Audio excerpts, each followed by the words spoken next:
कि साथ नहीं छूटे हो, ई प्यार नहीं कम होखे, ना दिल कब दुखे हो। धन धन भइल जिंदगी तोहके पाई के, कि हमहू जान से ज्यादा माने ले हो अपना भाई के। तो हमहू जान से ज्यादा मानी ले हो अपना भाई के।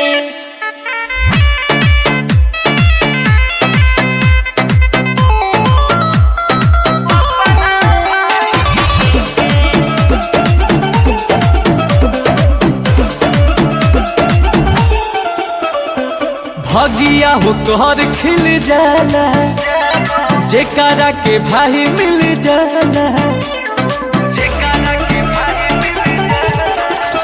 खुश होला मन दिल जब दिल से मिले, जान देवे वाला भाई मुश्किल से मिले। रिश्ता टूटी ना केहू देखे जमाई के, कि हमहू जान से ज्यादा मानी ले हो अपना भाई के। कि हमहू जान से ज्यादा मानी ले हो अपना भाई के।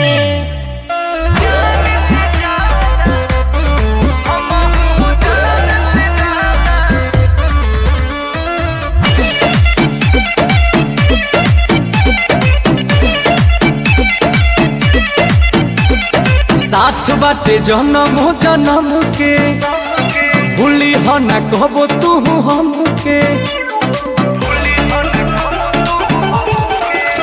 जबले धारा दी सूरज और